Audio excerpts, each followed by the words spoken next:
dan teror. On. Cek.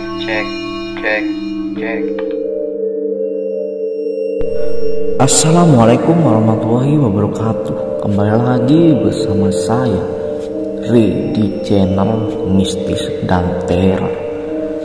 Di video kali ini saya akan lanjutkan tentang Sri yang teman-temannya hilang ketika mandi laut, dan salah satu mentornya juga hilang.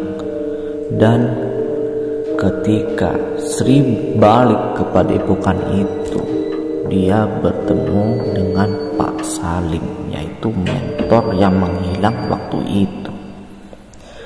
Sebelum lanjut ke ceritanya, marilah kita berdoa masing-masing agar terhindar dari makhluk gaib dan tak kasat mata.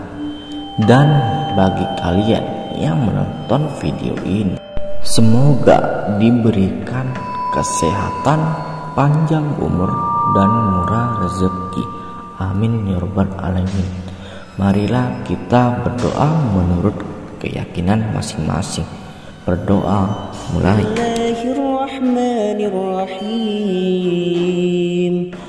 Allahu la ilaha illa huwal hayyul qayyum, la ta'khudhuhu sinatun wa la nawm, lahu ma fis samawati wa ma fil ard, man dhal ladzi yashfa'u indahu illa bi'idnih, ya'lamu ma bayna aydihim wa ma khalfahum, wa la yuhituna bi syai'in min 'ilmihi illa bima syaa', wasi'a kursiyyuhu as-samawati wal ard, wa la ya'uduhu hifdhuhuma wa huwal 'aliyyul 'azim.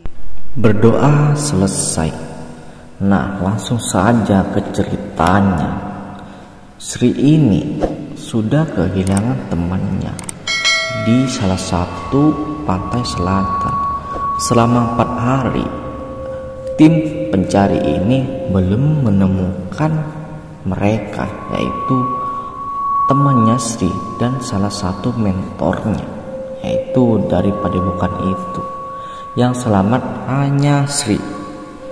Nah, ketika sudah gak ada kabar tentang pencariannya, Sri ini coba untuk pergi ke padepokan karena ada barang yang tertinggal, yaitu charger HP. Nah, ketika mengambil charger HP dan di padepokan itu sudah ramai tentang penyelidikan tentang ritual. Akan tetapi ketika Sri mau meninggalkan padepokan itu, dia melihat Pak Salim, mentor yang menemani Sri mandi laut. Dan otomatis Sri ini kaget. Kenapa ada Pak Salim? Pak Salim bukannya sudah terbawa ombak sama teman-teman saya. Ketika Sri ini kaget melihat Pak Salim, dia langsung menghampiri. Dia bilang, "Mana teman-teman saya? Kamu kenapa ada di sini? Bukannya kamu terbawa ombak?" Lalu Pak Salim menyangkanya, "Teman-teman siapa? Saya gak kenal sama kamu." Nah, Sri ini langsung lapor kepada semacam keamanan di sana dan semacam tim penyidik di sana. Dia bilang, ini Pak Salim yang kemarin nemenin saya mandi laut di pinggir pantai." Nah, tapi tidak ada bukti. Nah, setelah itu namanya bukti gak ada, gimana mau menggugat kayak gitu. Sri ini langsung semacam kayak bingung gitu, apa ini yang sebenarnya terjadi. Pak Salim kok bisa ada di sana, sedangkan teman-teman saya kemana? Nah ketika sudah bingung, dia bingung. Nah padepokan itu didatangi oleh seorang yang penampilannya seperti ustadz atau kiai. Dia datang, dia mencari. Lalu kata Pak Ustadz itu, saya mencari yang namanya Sri yang kemarin ikuti mandi laut. Lalu Sri bilang, iya Pak, saya Pak Ustadz yang kemarin jadi ini, yang ikut ritual pesugihan. Jadi ustadznya ini seperti diutus oleh keluarga dari mereka semua korban itu. Dia diutus untuk berdoa di pinggir pantai, ya cuma sebatas berdoa.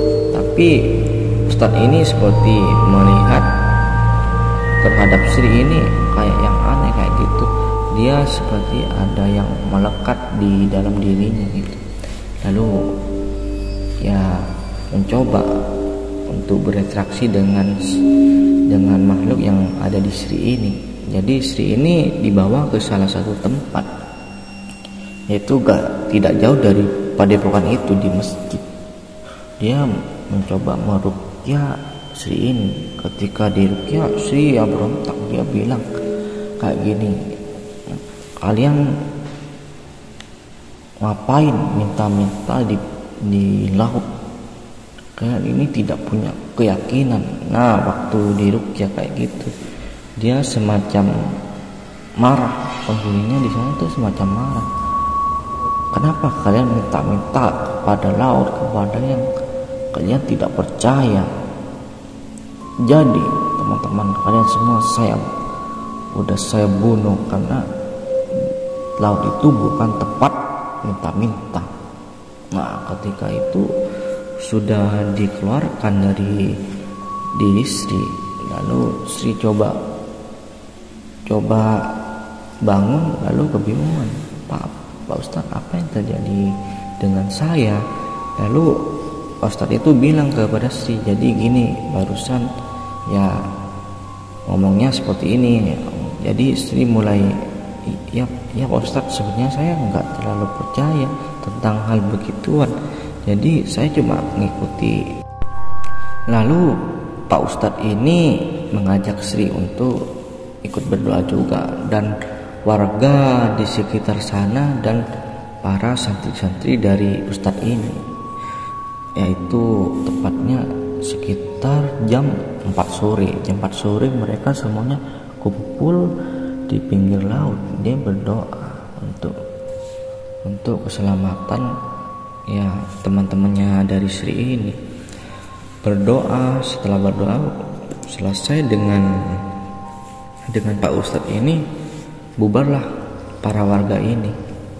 Nah pulang semuanya ke rumah masing-masing.